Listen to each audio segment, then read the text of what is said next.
De manera de introducción vamos a ver qué relación tiene las enfermedades bacterianas, o sea, cuál es esta interacción que vamos a tener entre el huésped y el patógeno. ¿Qué entienden por esto? Interacción entre el huésped y el patógeno. ¿Qué se les viene a la mente?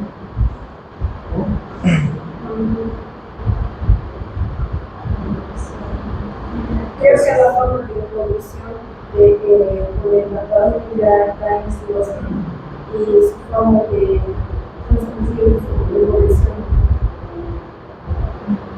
¿Ya? ¿Qué más? Yo podría hablar que es la forma que los patógenos conseguem destruir ou despistar la inmunidad del huésped, hacer que ele desarrolle alguna patología. ¿Ya? ¿Qué más? ¿Qué más se les ocurre? La ocupación del sistema. ¿Ya? ¿Qué más? El desarrollo de varias manifestaciones hacia el patógeno.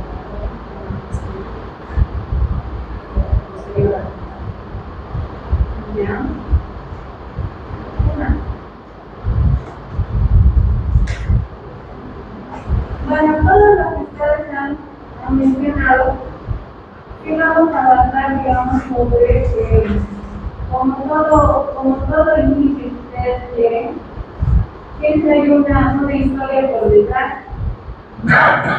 como cuando todos nosotros tenemos un árbol genealógico, ¿no? Y siempre nuestros papás, nuestros abuelos, siempre nos han dicho: yo era agricultor, o yo era albañil, o yo era un conductor, chofer, y pues con el esfuerzo y todo lo demás, pues nos hemos ido superando hasta llegar a los que estamos, ¿verdad? Que siempre creo que la mayoría de nuestros abuelitos, nuestros papás, siempre pues nos han contado un poquito acerca de la historia, ¿no? De nuestra familia, de cómo para que ellos han venido a otro país, no sé qué, cómo les han llegado, en qué circunstancias han llegado. Y lo mismo pasa con lo que es la medicina, ¿no? Sobre todo con lo que es la infectología, porque si ustedes han visto, todas estas enfermedades infecciosas siempre han ido transcurriendo en la curva de los años. Y pues desde que nosotros nos hemos empezado a ver esto, hemos visto que siempre ha habido, la enfermedad no es que ha venido porque sí. No, si ustedes se nos remontamos en lo que es en la parte religiosa, independientemente de la religión que ustedes profesen, siempre se habla de que la enfermedad antiguamente era considerada un castigo divino, ¿no? Porque habíamos pecado, porque habíamos obedecido. ¿Y qué enfermedades son las que más afectaban? Era la lepra, la tuberculosis, enfermedades bastante agresivas, si ustedes quieren, contagiosas, y difícilmente en esa época pues, el tratamiento era muy difícil el acceso, ¿no? Porque si ustedes se remontan a esa época donde vivían en nuestros antiguos antepasados, en Judea, y demás, todos los israelitas y todo lo demás, que estamos hablando muchos años antes de Cristo, no había, digamos, un tratamiento específico para la tuberculosis, o no sabíamos absolutamente nada de lo que era la lepra, o de lo que era el SIDA, o de algunas otras enfermedades que a lo mejor han existido ya mucho más antes, pero obviamente por falta de conocimientos y demás, pues no se los ha llegado a describir, porque hay personas pues que al ver que han sido castigados con la enfermedad, entonces les daba vergüenza decir que ellos estaban enfermos, ¿no? Y por así como iba transcurriendo desde esas épocas tan antiguas, hemos visto que siempre detrás de una enfermedad, o delante de una enfermedad, mejor dicho, siempre venía algún proceso revolucionario, ¿no? Llámese revolución industrial, las famosas guerras, batallas y demás, que siempre se tenían un factor económico, un factor político, y pues ustedes saben que detrás de toda guerra, detrás de toda revolución y demás, pues siempre ha ocasionado, detrás de todo eso, las consecuencias eran los enfermos. ¿no? Y una de las patologías que más se remonta y la que ha tenido mucho auge es lo que es la peste negra, ¿no? Como han podido ver, ha sido una pandemia que duró casi 40 años, que les ha costado saber involucrarse con la enfermedad, cuál era el modo de contagio. Incluso ellos andaban con estas máscaras que parecen de un pajarraco, pues obviamente que se cuidaba también la parte del personal de salud, pues obviamente para no contagiarse, pues obviamente no contagiar a sus familiares, ¿no? Y pues si nosotros vemos que en esta enfermedad, en esta pandemia que hubo, han empezado de cero, donde no se conocía absolutamente nada de la enfermedad, ni cuál era su mecanismo de fisiopatológico, ni cuál era la sintomatología específica, o cuál era el tratamiento específico inicialmente. Y si ustedes recuerdan, nosotros actualmente hemos pasado y estamos todavía como que ya queriendo ceder lo que es la pandemia de lo que es el COVID. Y si se han dado cuenta, pues para el personal de salud pues ha sido una época pues, muy difícil, ¿no? Donde no conocíamos absolutamente nada de la enfermedad, desconocíamos y todavía seguimos desconociendo cuál es ese mecanismo fisiopatológico por el cual se ha desencadenado todo esto, cuál ha sido el medio de contagio, o por qué, digamos, había personas que enfermaban de la forma leve, cuál era aquellas que enfermaban de la forma moderada y cuáles aquellas que enfermaban de la forma grave, ¿no? Entonces, así como hemos pasado en esta pandemia que hemos empezado de cero, que desconocíamos todo acerca de esta enfermedad y aún la seguimos desconociendo, que tenemos muchas interrogantes, pues imagínense que ahora tenemos toda la tecnología, el internet, la inteligencia artificial, si ustedes quieren ahora, que tenemos todas esas ventajas que nos cuesta todavía descifrar sobre esta patología de lo que es el COVID. Imagínense en esta época donde pues no había nada de internet, no había nada de inteligencia artificial, donde habían libros, eran libros muy remotos, donde realmente se escribían muy pocas cosas, ¿no? Donde no estaba muy estudiado. Y pues ustedes también ya lo conocen a este personaje que es Napoleón Bonaparte, que ha sido un excelente general, ha sido un excelente estratega militar, donde gracias a él pues solamente se han conquistado muchos países, han tenido muchas batallas, pero no ha sido la guerra porque sí, ¿no? Ustedes saben que toda guerra ha tenido algo siempre que les ha involucrado a hacerla, ¿no? Como les decía, factores políticos, económicos, y que pues solamente era en beneficio de ellos, ¿no? O del mismo país o del mismo gobierno. Y pues en esta guerra igual se han desencadenado igual muchas patologías, las neumonías y todo lo demás, que obviamente igual ha costado lo que es el tratamiento y buscar lo que es la parte de la sintomatología y la fisiopatología. Pero ya yendo un poco más adelante, la Revolución Española también ha causado muchos desastres, ¿no? Donde ustedes pueden ver, aquí más o menos en este cuarto, pues deben haber por lo menos unas 100 o 200 camas, ¿no? Donde actualmente, imagínense en las épocas de pandemia, a lo menos en esta época que nos ha tocado, pues prácticamente los hospitales estaban así, ¿no? Donde lastimosamente se tenían que internar en el pasillo, tenían que estar sentados y demás, pues lo hemos vivido en nuestra época actual, ¿no? Donde obviamente el personal de enfermería, el personal médico, pues nos las hemos pasado como en esta fotografía, como pueden ver, revisando a los pacientes, viendo qué cosa más nosotros podríamos hacer, y pues eso nos ha llevado todo este estudio, toda esta evolución que hemos tenido hasta la época en la que estamos actualmente, pues han tenido que haber muchos decesos, ¿no? Han tenido que fallecer muchas personas. Y ustedes saben que en la antigüedad, pues el médico que quería involucrarse más y querer conocer más acerca de esa enfermedad, que lo que hacían, buscaban lo que eran los cadáveres de las personas que habían fallecido y se dedicaban a meter las autopsias, ¿no? Para ver qué órgano ha afectado o qué compromiso le ha causado, o si es que se ha afectado al hígado, si ha afectado a otros órganos más, Y así sucesivamente, pues obviamente hemos llegado hasta donde estamos.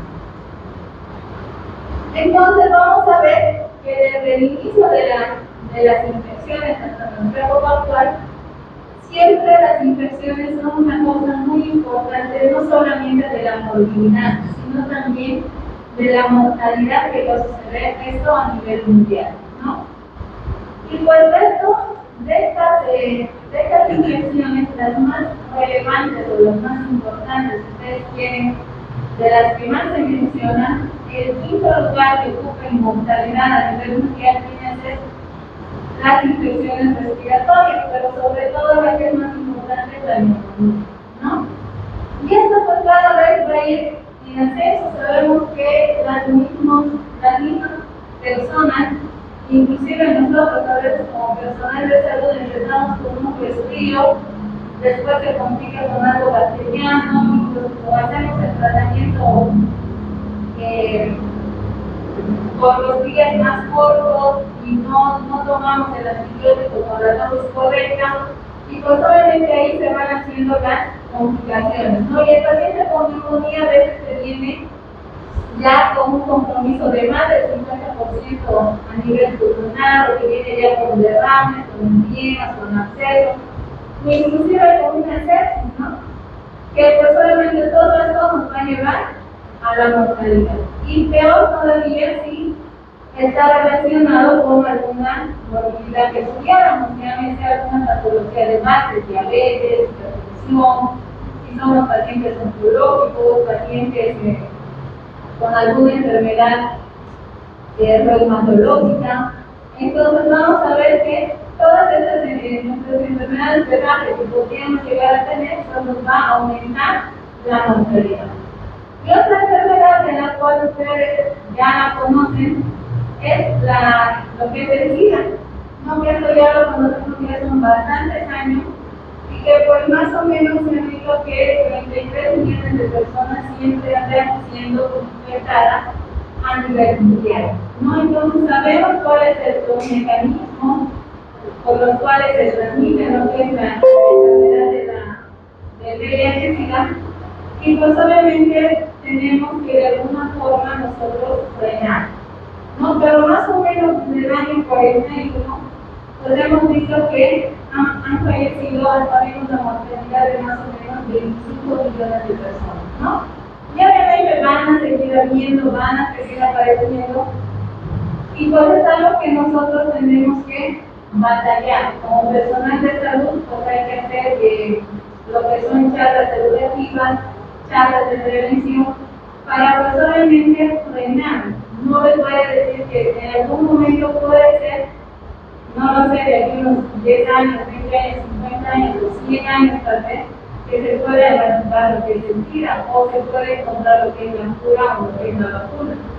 No, si ustedes se dan cuenta y revisan en internet las noticias, tenemos siempre nos diciendo, ¿no?, que ya falta poco para la vacuna, que se está probando con un medicamento X que está resultando, pero que todavía no se está probando mucho en humanos, ¿no? Entonces, pues, de alguna forma nosotros tenemos que ver la posibilidad de poder concientizar, sobre todo a quienes vamos a concientizar para esta patología. ¿Quién es nuestra población de riesgo? Los adultos mayores.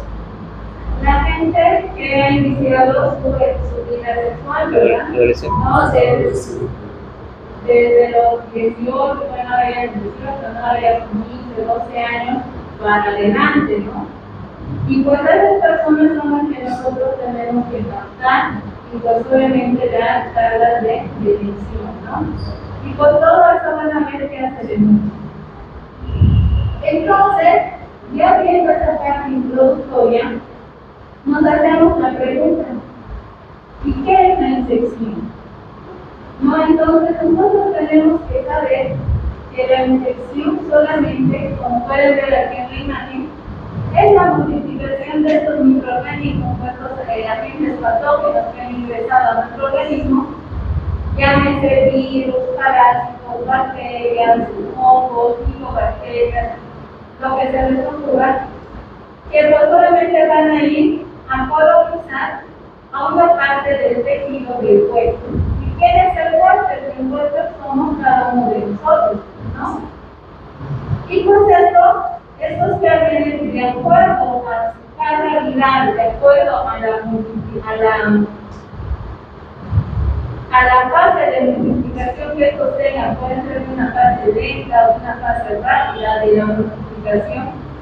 Estos pueden desarrollar un periodo, puede ser sintomático, el cual nos va a llevar a desarrollar muchos signos y síntomas. Pueden ser fiebre, náuseas, vómitos, diarrea,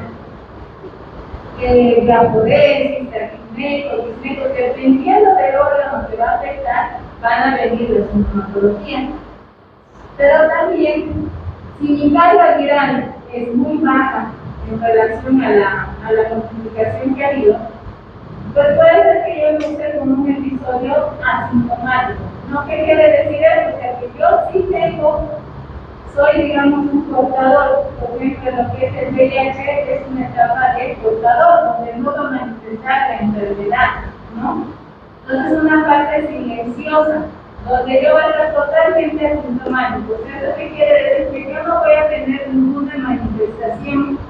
No voy a tener fiebre, no voy a tener náuseas, vómitos, diarrea, pérdida de peso, absolutamente nada.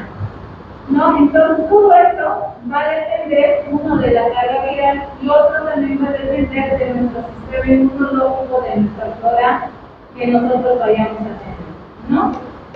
Entonces puede ser cualquiera de estas dos formas que yo pueda presentar. Vamos a ver que hay patologías como la salmonelosis, que tiene una etapa que es de asintomático o de portador y una etapa que es sintomática, que en cualquiera de las dos etapas pues podemos estar, pero también no importa si está sintomático o asintomático, también tenemos la capacidad de poder contagiar a la otra persona.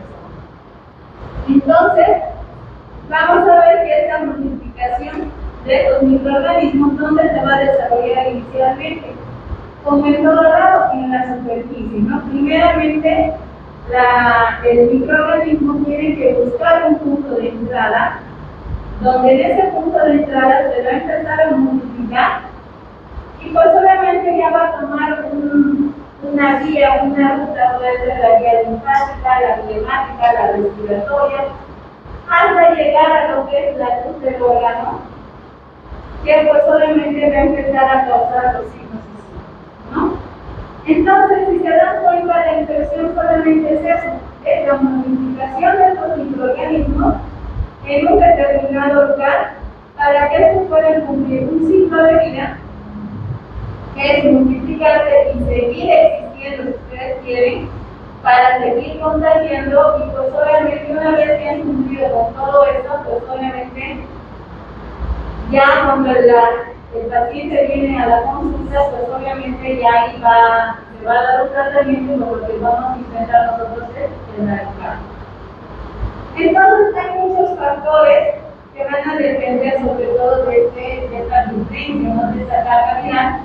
Y pues esto lo vamos a encontrar en la parte del genoma, ¿no? En la parte genética de estos microorganismos, que pues obviamente lo que les decía, llamada virulencia. Hemos hablado de lo que es la infección, pero hemos dicho que no solamente nos vamos a abocar a la parte patológica, ¿no? Como bien ustedes lo han dicho, algunos de ustedes mencionaban el sistema inmunológico, la parte normal, cómo nuestro cuerpo se va, o qué mecanismos de defensa nosotros normalmente tenemos para que estos microorganismos no puedan penetrar fácilmente. Uno de ellos es el que forma un papel muy importante en lo que es la flora normal. Cada uno de nosotros, si ustedes recuerdan las clases de microbiología, saben que desde la punta de nuestra cabeza hasta la punta de nuestros pies estamos rodeados y bañados de bacterias, ¿verdad? Que son bacterias sapróficas. ¿Eso qué quiere decir? Que están viviendo en una simbiosis. O sea, nosotros les damos algo a ellos y ellos nos dan algo a nosotros. Es como cuando ustedes entran en un acuerdo con alguien que dice, bueno, yo te doy mi casa para que duermas, pero tú me tienes que pagar. ¿verdad? Y lo mismo es acá. Ellos, prácticamente nosotros lo hemos dicho a la Torah, nosotros tú nos proteges frente a una infección, pero tú no tienes que dar, pero nosotros te vamos a dar a cambio tres cosas, ¿no? Entonces, ¿qué es lo que ellos nos piden a nosotros? Ellos nos piden que van a utilizar nuestros nutrientes, ellos necesitan alimentarse, ¿no? Necesitan oxígeno, necesitan vitaminas, necesitan hierro, proteínas, todo lo demás.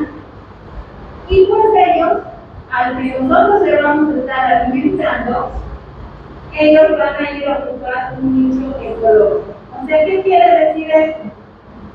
Que ellos, dependiendo del lugar donde se sientan más acorde, llámese la piel, tejido celular subcutáneo, el sistema respiratorio, intestinal y demás, ellos van a ir a ocupar un nicho, o sea, su hábitat, no donde ellos se van a sentir más cómodos. Y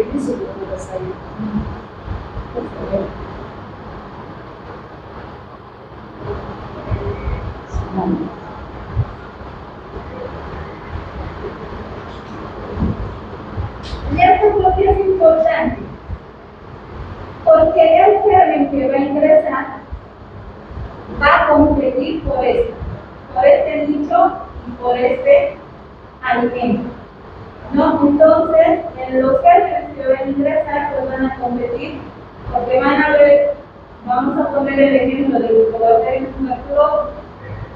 ¿Qué es lo que le interesa a él? ¿Es un germen aerobio o anaerobio?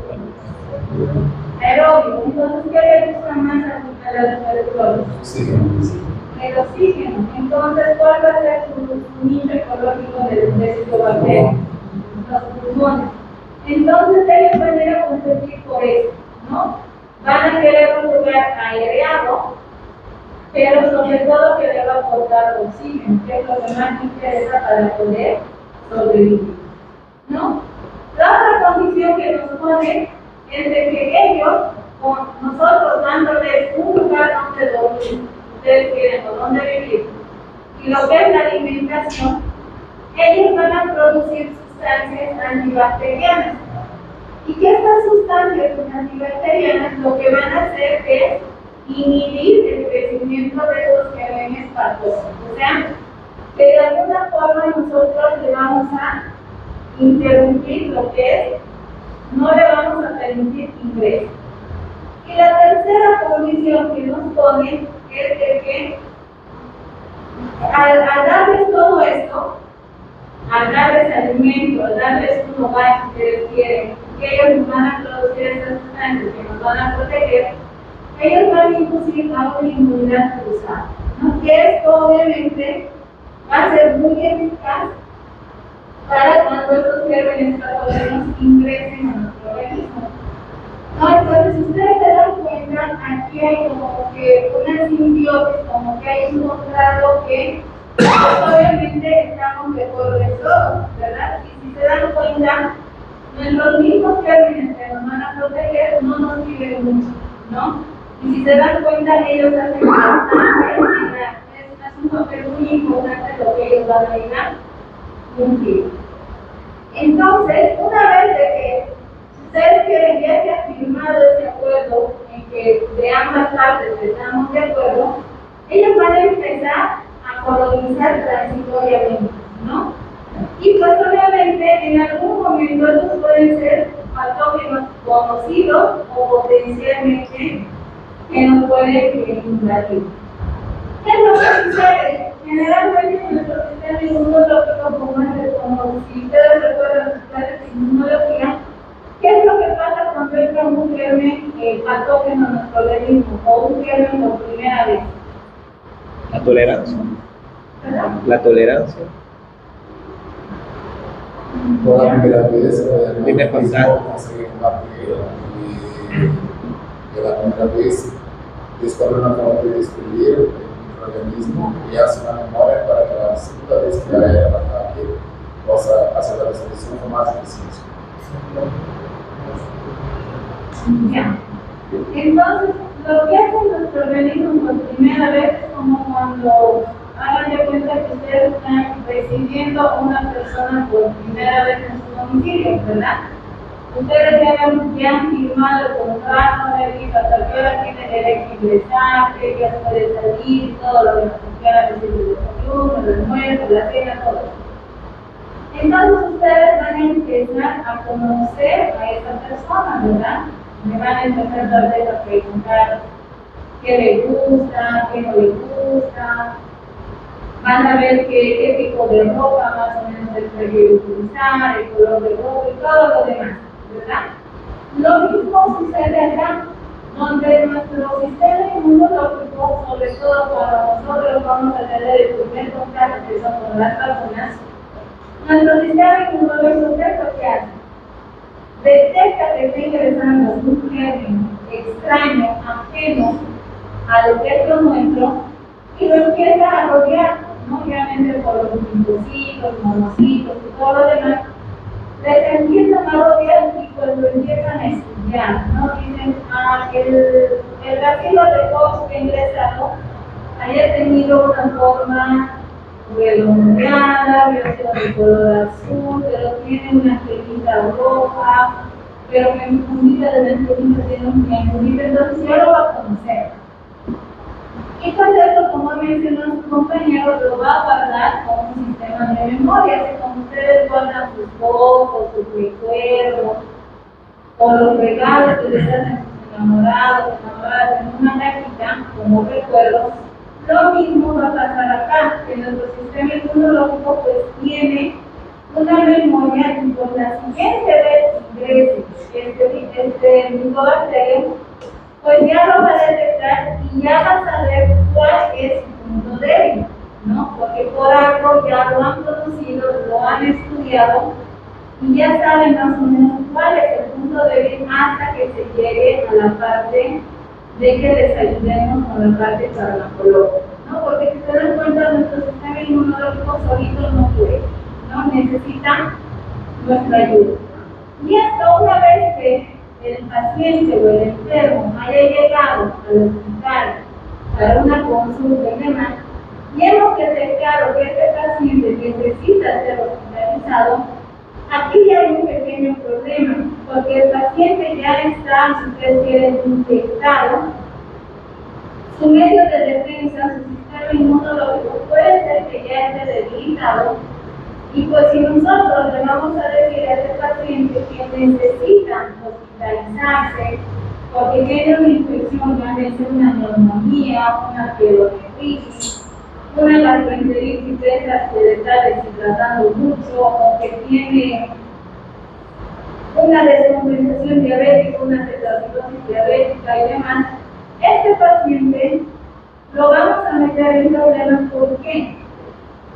Al ser un paciente que está ingresando, ustedes saben que el hospital, que ya han tenido sus dotaciones hospitalarias, ustedes saben que el hospital es el lugar más sucio que existe en todo el mundo. No me refiero a que haya basura, si ustedes se dan cuenta, siempre hay un personal de limpieza que está limpiando, si no es cada hora, cada 2 horas, cada 3 horas, y lo va limpiando y demás.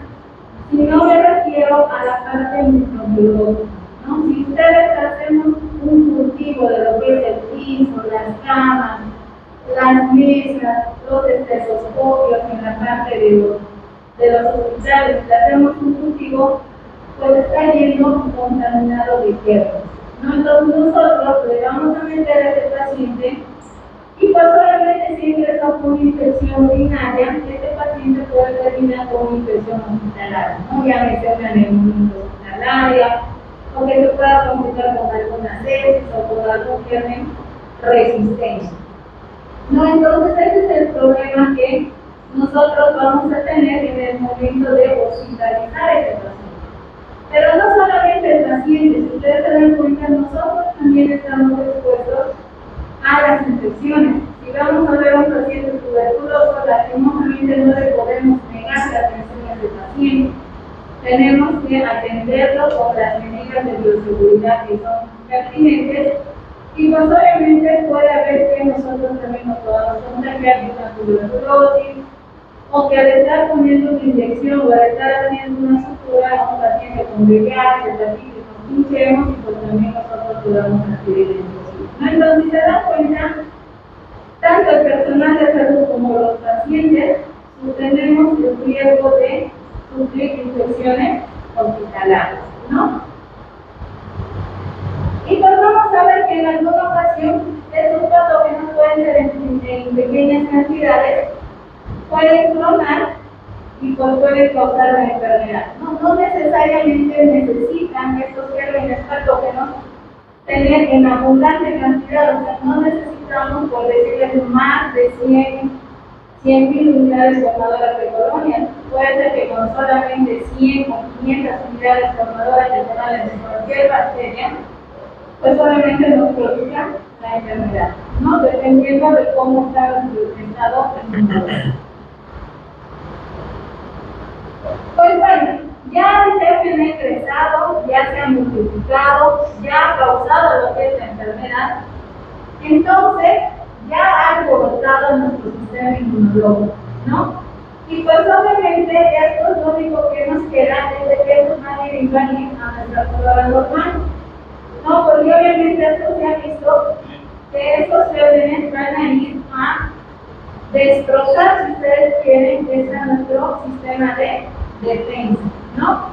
Y esto va a dar oportunidad de que ya estamos infectados con hemos ingresado con una neumonía y se nos ha complicado con un germen intrahospitalario, obviamente pseudomonas, Enterococcus o algún germen de CFD. Entonces vamos a ver que nosotros ya hemos recibido antibióticos ya por 7 días, pero no estamos mejorando porque se ha añadido un germen, que esto llamamos que es una infección oportunista. Vamos a ver que esta infección va a debilitar más. Ustedes saben que los antibióticos, cuando administramos un antibiótico, pues obviamente este antibiótico no va a atacar específicamente si me he ingresado con una neumonía. El antibiótico no va a decir, bueno, me han llamado, me están poniendo porque tienen la neumonía y solamente voy a trabajar a nivel pulmonar, sino que el antibiótico va a actuar a nivel sistémico, ¿no?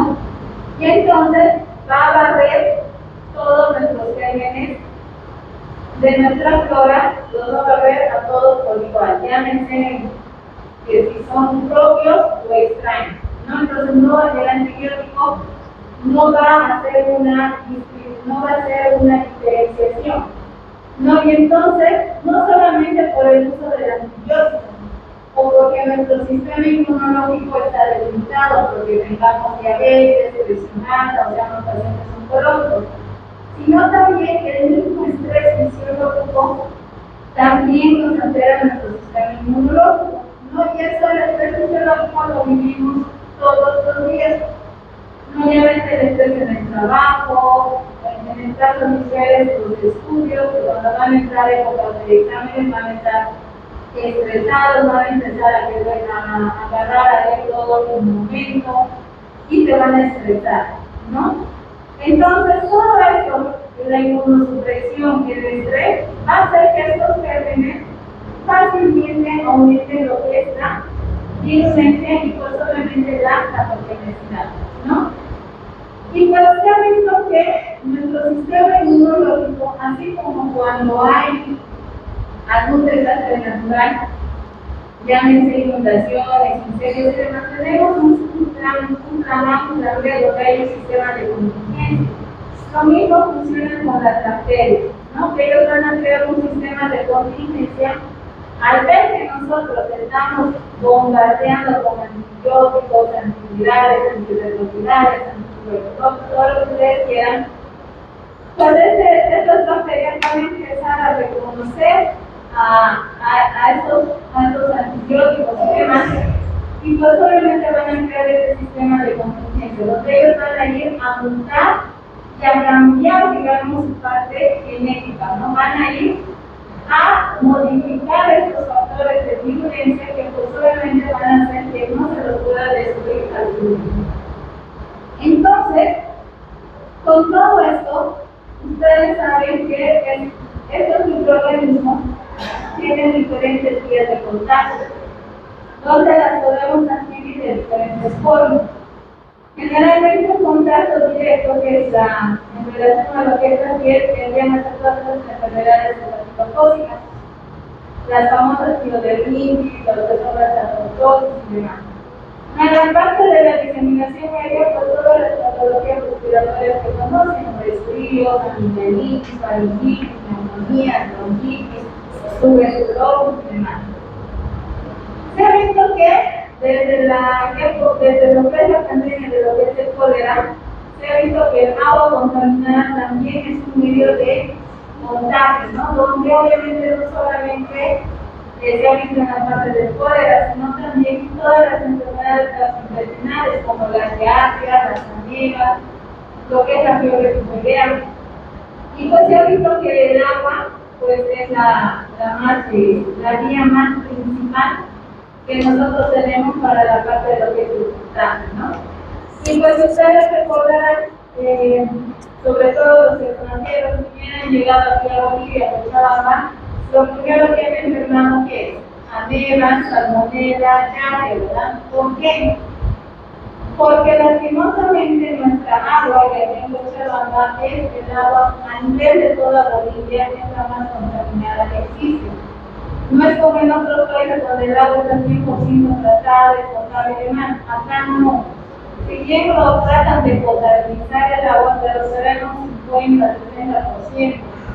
Y pues en algunos países todavía tú puedes abrir aquí del grifo y beber directamente de la del grifo, pero acá no. Entonces, a veces porque hemos incluso con la mala manipulación de los alimentos y demás también se pueden contagiar. No, y ahí viene el segundo punto de la parte de los alimentos. Que pues algunos alimentos, sobre todo lo que son la parte enlatada o con la parte de lo que es la mala cocción de algunas carnes y demás, pues obviamente también nos vamos a contagiar, y uno de ellos tiene que ver lo que es el procedimiento y el desarrollo global, ¿no? Pero los alimentos van relacionados con el agua, ¿no? Porque con qué lavamos o tratamos de higienizar lo que son las verduras, las frutas con el agua, ¿no? Y ustedes saben que una de las fuentes más que se ha estado controlando en estos últimos años vienen a ser lo que es la sangre y los derivados. Si bien actualmente el riesgo de las infecciones del virus de la hepatitis B, la hepatitis C, del VIH y el Chagas, que antiguamente se ha visto que muchas personas por haber recibido transfusión de sangre se han contagiado de estas enfermedades, actualmente pues estamos teniendo mucho más cuidado. Ustedes se han dado cuenta, las personas que son donadores de sangre, se han dado cuenta que para cada donación nos piden estas pruebas, ¿no? Incluso de Chagas, de Tupac y demás situaciones. Y si es que una de esas pruebas rápidas que ellos manejan para la donación detectan que es positivo, pues obviamente nos tenemos que hacer una serología. No, y con eso probablemente vamos a confirmar o descartar la patología, ¿no? Pero obviamente siempre existe, al recibir una transfusión, tenemos siempre este riesgo, ¿no? Y por lo que ya ustedes saben, está de moda que son las enfermedades de transmisión sexual, ¿no? Que pues obviamente todos estamos en riesgo de adquirir cualquiera de estas, ¿no? Treponema, la diarrea, la pandemia sexual. Pero esto hay que hacer un hincapié, si bien ustedes saben que estas enfermedades de acá y las que vamos a ver, si bien nos contagiamos, pero obviamente existe un tratamiento y nos podemos curar. Pero si esto se hace repetitivo, cada vez nos enfermamos de gonorrea, cada vez vamos aumentando, en algún momento de esto, todas estas patologías están vinculadas a lo que es el VIH, ¿no?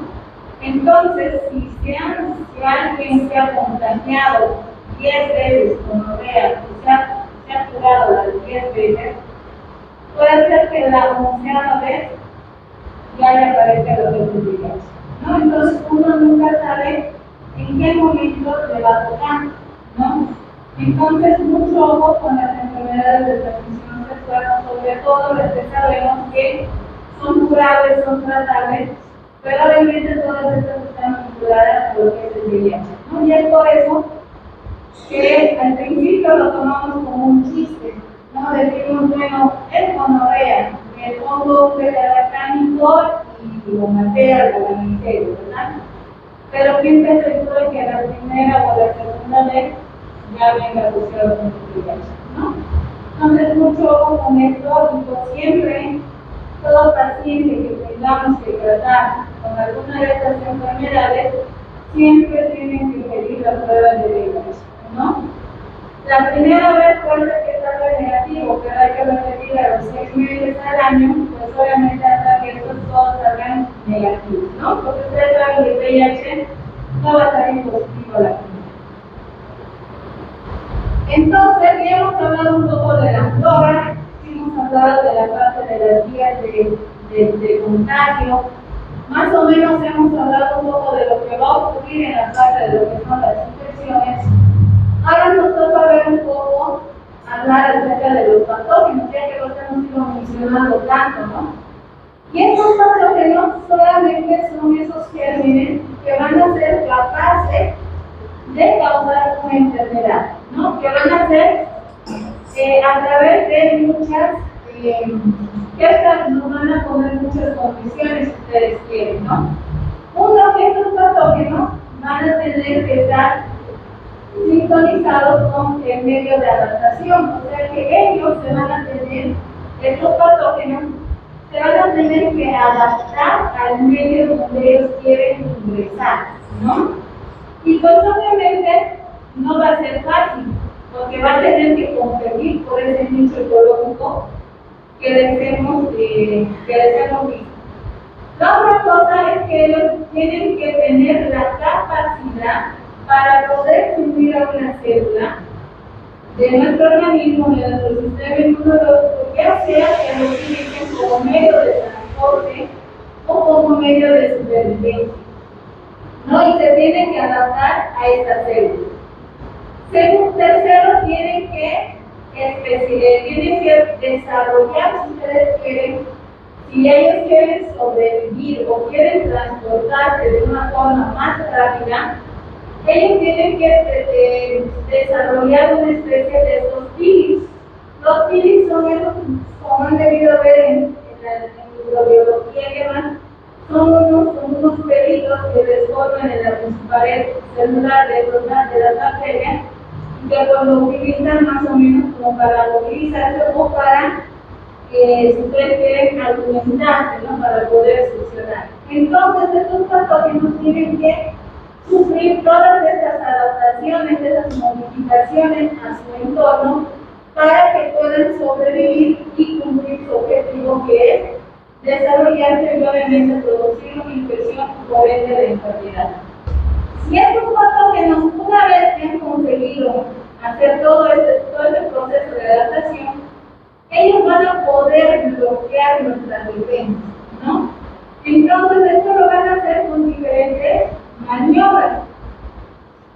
Algunos de ellos van a poder influir en la parte respiratoria, sobre todo de los fagocitos, van a impedir que los fagocitos lleguen a la parte respiratoria y pues obviamente les va a causar esto, ¿no? Y otros pueden llegar a destruir las células fagocitarias, ¿no? Generalmente estos patógenos, los fagocitos van y los tratan de aislar, conocer y demás, pero estos patógenos, que es lo que hacen, se introducen dentro del fagocito y lo van destruyendo por dentro. No cosa de que este fagocito no termine de mandar la señal para que venga la ayuda correspondiente. Entonces, vamos a ver que estos patógenos necesitan un ambiente que sea apropiado, ¿no?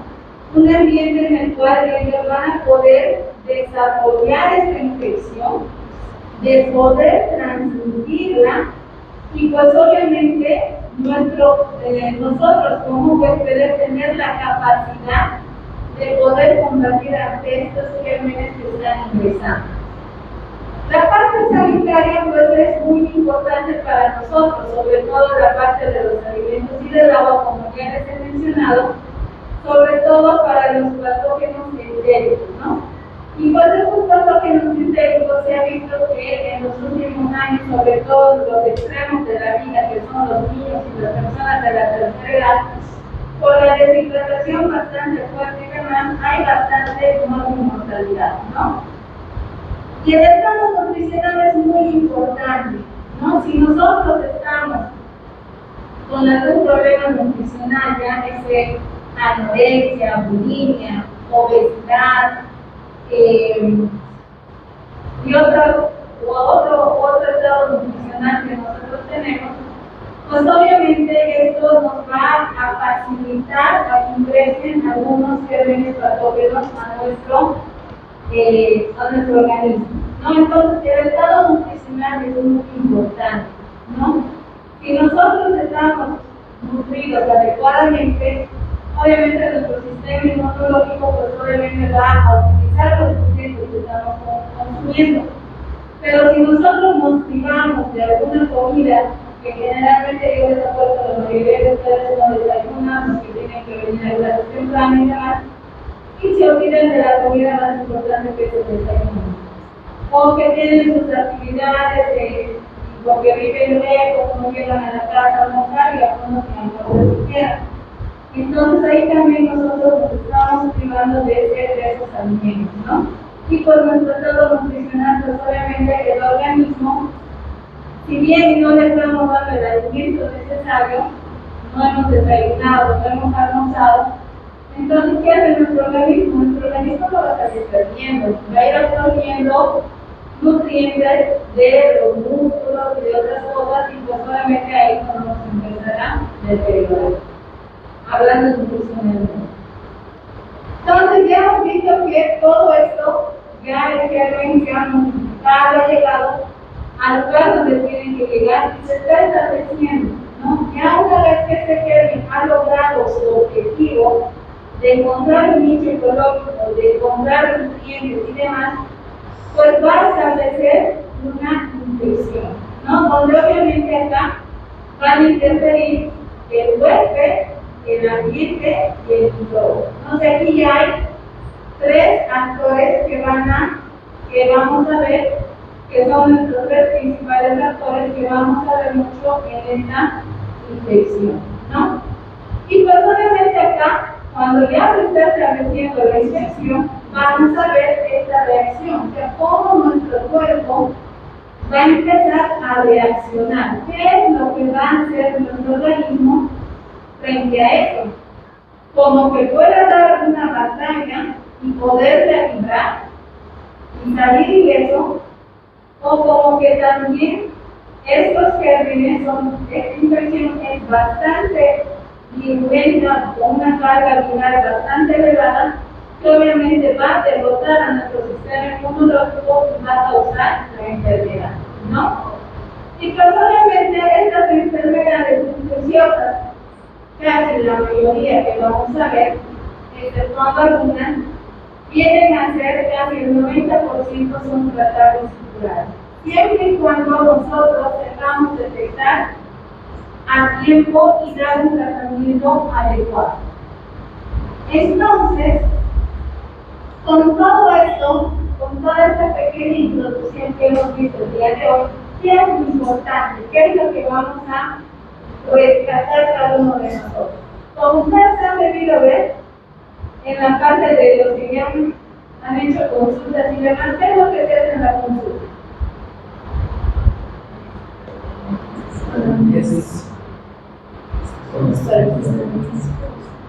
¿Cómo empiezan la consulta?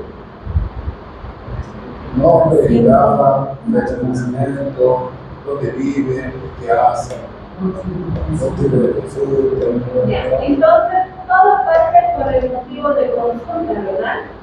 Porque generalmente el nombre ya lo dicen en su expediente clínico, ¿verdad? Y siempre, si ustedes se han fijado, ya sea en un hospital público o privado, siempre tiene ahí su hojita de datos generales, ¿no? Lo que ha mencionado mi compañero, el nombre, la edad, fecha de nacimiento, el sexo, si tienen abiertos y demás cosas. Entonces nosotros obviamos tal vez un poquito eso, pero sí su compañero ha dicho algo muy importante. de la ocupación. Eso es muy importante, porque eso también nos va a orientar mucho sobre la patología o el antecedente patológico que pueda tener ese paciente, ¿no? Eso es muy importante. Y pues todo va a empezar con el motivo de consulta, ¿no? Porque primero le decimos buenos días, buenas tardes, buenas noches, tome asiento, y decimos, ¿por qué está viniendo? ¿Verdad? Entonces hay una mirar por tos, por fiebre, malestar general, diarrea, qué sé yo. Entonces de ahí nosotros vamos a entrar a nuestro primer punto de la historia clínica, que viene a ser la anamnesis, ¿no?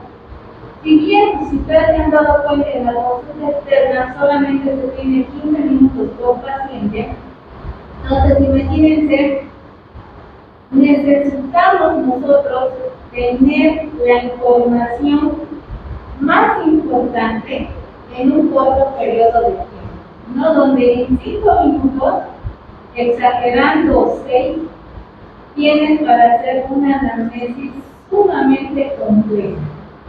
Y esta anamnesis, que es la parte de la enfermedad actual, que es lo que nos interesa, y algunos antecedentes patológicos, ¿no? Si fuma, bebidas alcohólicas, o tiene algún antecedente patológico, o en la familia hay tal vez diabetes, hipertensión, cáncer, qué sé yo, tenemos más o menos unos 5 a 6 minutos. Posteriormente, mientras el paciente nos está contando la pequeña parte de su vida de la cual se ha enfermado, desde cuando está enfermo, qué le duele, cómo ha sucedido, si hay otro médico, si se ha automedicado. ¿Por qué es importante si una persona ha ido a otro médico antes de venir con usted?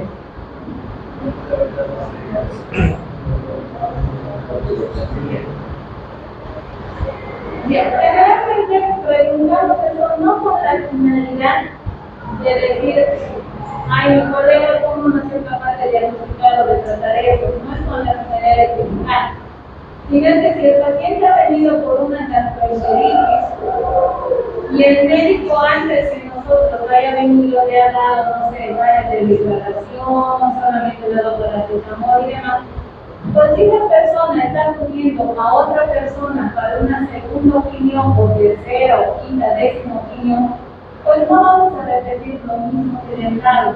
No se supone que tal vez lo que le ha dado el anterior colega no le ha sido efectivo.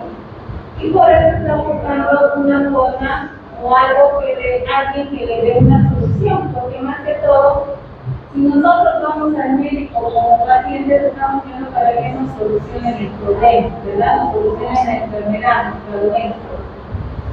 Y pues mientras nos cuenta todo eso, en nuestra parásica ya tiene que ir girando uno, ¿cuál es el siguiente paso? El examen físico. El cual yo voy a encontrar de acuerdo a lo que el paciente me está relatando. Si estoy suponiendo que por todo lo que me ha contado es una neumonía, yo qué espero encontrar en el examen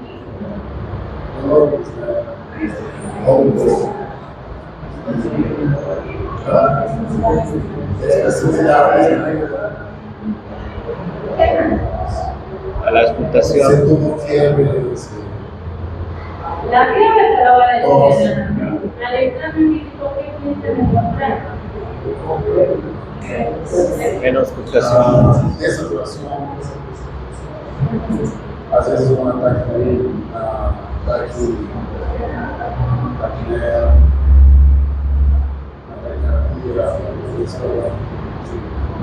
Dependiendo del estado de la neumonía, dependiendo de la clasificación del COVID en México, pues obviamente ahí vamos a ver que es una neumonía leve, moderada, grave, o si el paciente tiene una sepsis, ¿no?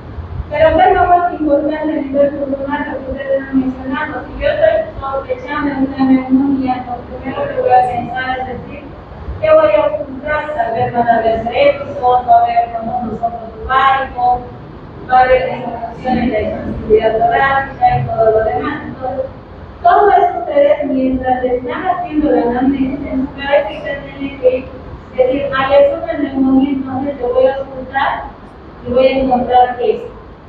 O a la palpación tengo que encontrar este otro, ¿no? Entonces, y mientras yo hago el examen físico, hay una parte que es muy importante, que no solamente nos debemos abocar en la parte semiológica, sino también se ha visto que la parte epidemiológica es muy importante. ¿En qué sentido? Si ustedes se han dado cuenta, solamente aquí en Bolivia hay una diversidad de patologías. No es lo mismo tratar pacientes con Oruro, Potosí, La Paz, que pacientes de Santa Cruz, Beni, Pando, que pacientes de Cochabamba, Secretaría. ¿Por qué? ¿Qué tienen de diferente cada región? Clima, altura. El clima, la altura. En un paciente que viene de Oruro, Potosí, ¿cuáles son las patologías más frecuentes? Neumoconiosis. Las patologías más frecuentes son pulmonares, ¿verdad? Porque generalmente son departamentos que se han dedicado a lo que es el trabajo en la mina. Y hay una vez silicosis, fibrosis pulmonares, una pulmonar obstructiva crónica, y todas esas patologías. Yéndonos a la parte del oriente, va a haber más fiebre amarilla, va a haber más dengue, malaria, más enfermedades de transmisión sexual, inclusive aquí en Cochabamba, en los diferentes municipios que hay, se encuentra diversidad de patologías. Llámese en el trópico, más va a haber, como les he dicho, dengue, malaria, pero también hay leishmaniasis, cosa de que aquí en la ciudad difícilmente nosotros vamos a encontrar esas patologías, ¿no? La epidemiología es muy importante porque nos va a recordar, nos va a orientar, ¿no? Si el paciente viene de los yungas, entonces posiblemente con una herida ulceral y demás, posiblemente se trate de una leishmaniasis, ¿no? Entonces, si se han dado cuenta, mientras eran los médicos de examen físico y la parte epidemiológica, tenemos máximo 10 minutos. ¿Y qué vamos a hacer en los otros 5 minutos? Mientras nosotros estamos revisando y demás, tenemos que instalar un tratamiento, ¿no? Y este tratamiento tiene que ser adecuado frente a lo que yo estoy sospechando. Si estoy sospechando de una neumonía, obviamente tengo que dar un antibiótico adecuado de acuerdo al germen y de acuerdo a la edad con la cual yo me estoy enfrentando, ¿verdad? Cosa de que este paciente, cuando yo le dé un tratamiento que tiene que ser el adecuado, el paciente tiene que volver en 48 72 horas hasta que se haga una cardiografía, se haga laboratorio, lo que yo estoy sospechando, porque solo va a quedar en una sospecha.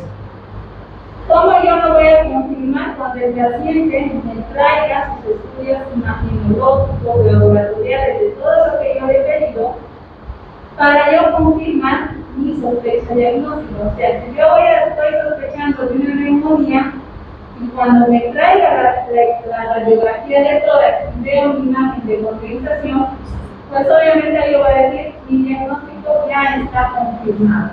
Era una neumonía, pero ahora voy a saber si está comprometido un solo lóbulo, ambos lóbulos, todo el pulmón o el 100% de ambos pulmones, ¿no? Entonces, es muy importante que ustedes sepan todo eso. Si se dan cuenta, en los 15 minutos de consulta externa nosotros tenemos que hacer todo eso, ¿no? Y se van a dar cuenta que con la práctica van a ver que es así. Y en algunos casos hay pacientes que se atienden en algunas instituciones 20, 25, hasta 30 pacientes en 6 horas y pues a veces el síntoma no alcanza, ¿no? Entonces esto es el diario vivir que nosotros nos vamos a enfrentar. No sé si aquí tienen alguna duda, pregunta. Ninguna. Bueno, entonces nos vemos el siguiente vez.